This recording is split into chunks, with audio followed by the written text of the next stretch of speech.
नमस्कार, सत श्री अकाल बच्चों, कैसे हो आप लोग। इस वीडियो में या इस क्वेश्चन में बहुत ही ज्यादा एक्साइटिंग एक कॉन्सेप्ट मैं बताने वाला हूं। हालांकि आपको लगेगा कि ये जो है नॉर्मली है, मतलब ये तो normally Newton's laws of motion है, लेकिन बच्चों जब भी आप इंजीनियरिंग करोगे तो आपको स्ट्रेस समझ में आएगा कि स्ट्रेस होता क्या है।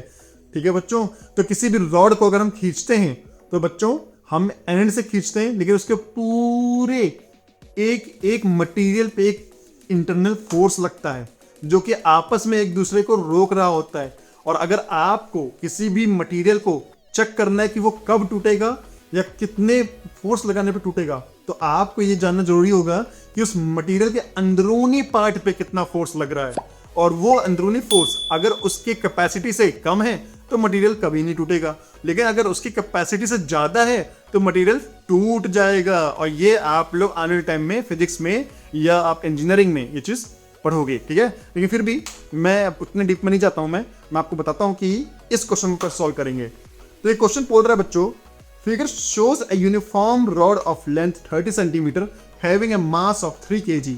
तो यूनिफॉर्म रॉड है, मतलब जो मास पर यूनिट लेंथ है वो कांस्टेंट है। The strings shown in the figure are pulled by a constant force of 20 Newton and 32 Newton.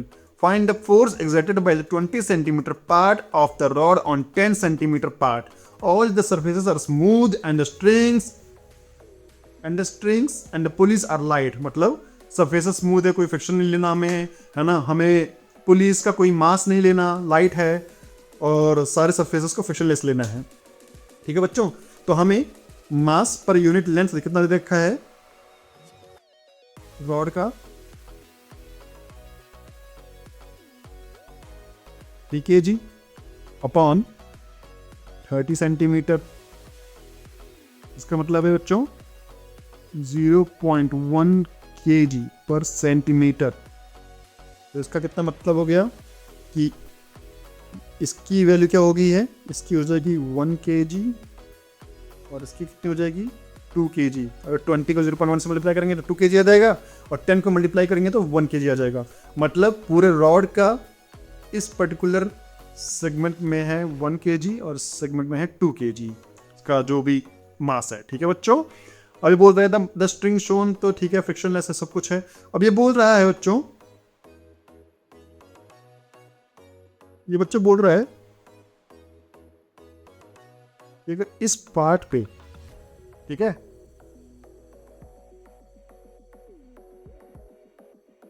ठीक है बच्चों, यहां पे एक फोर्स है जो पर्टिकुलर इस रॉड के पर्टिकुलर इस सेक्शन पे लग रहा होगा, है ना। वो फोर्स क्या है, तो न्यूटन्स लॉ ऑफ मोशन के हिसाब से जितने 20 सेंटीमीटर फोर्स 10 सेंटीमीटर पे लगाएगा उस सेक्शन पे, उतना ही 10 20 पे भी लगाएगा। तो बच्चों इंटरनल फोर्स बैलेंस होते हैं, ठीक है। तो वाला फोर्स बैलेंस होगा तो हमें basically force at this section निकालना है।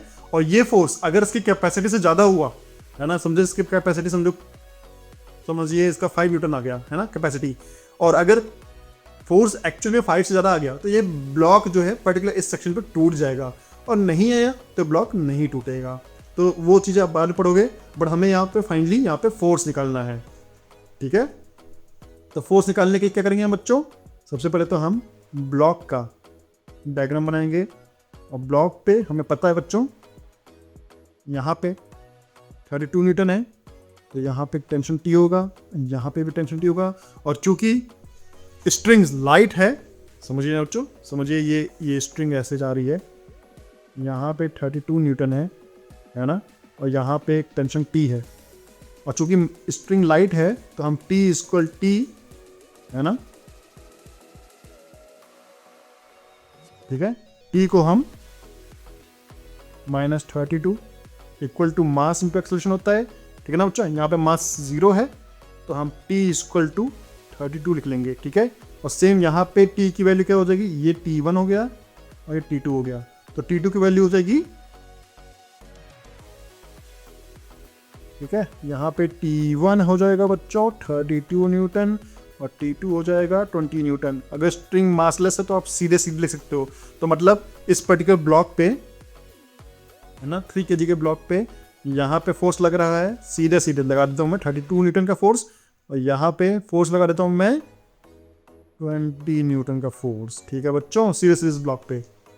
अब बच्चों देखो, जो 32 न्यूटन वाला फोर्स है वो भारी है, वो ज़्यादा है, मतलब भारी नहीं है ना। तो इसका मतलब है जब पूरा ब्लॉक है वो राइट तरफ शिफ्ट होगा, क्योंकि कोई फ्रिक्शन भी नहीं है ना।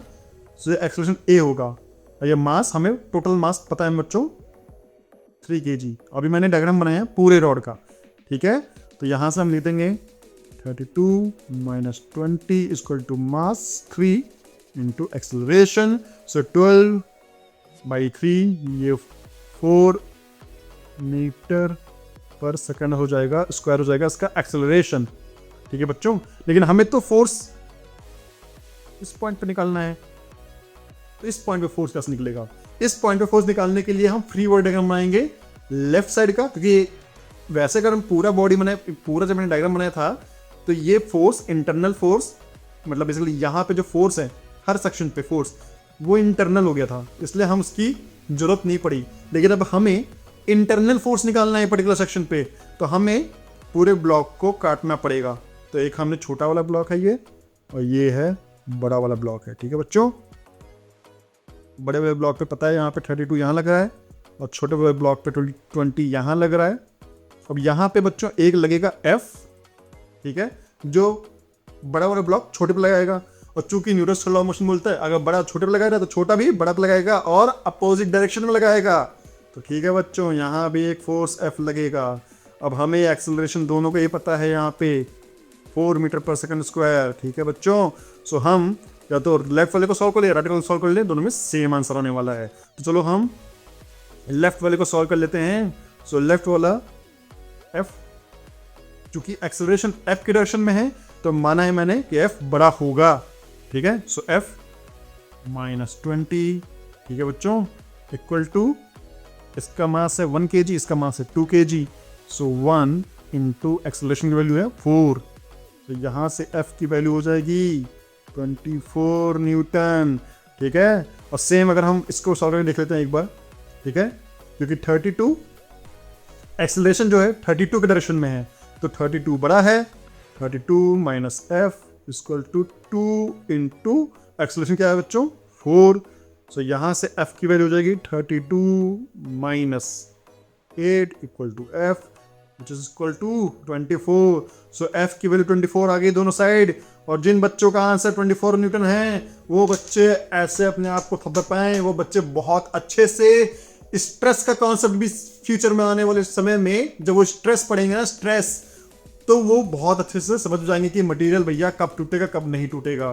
तो बच्चों 24 न्यूटन जिन जिनका आया है वो लिखें me too in the comment box, और मैं उनको बेसिकली, वो बच्चे मतलब बहुत अच्छा कर रहे हैं, वो बच्चे नीट और IIT और नीट तैयारी अच्छे से कर रहे हैं, और वो बच्चे बहुत ही शिद्दत से प्रिपरेशन कर रहे हैं। तो बच्चों मैं मिलता हूँ आपको नए एक्साइटिंग वीडियो में, तब तक के लिए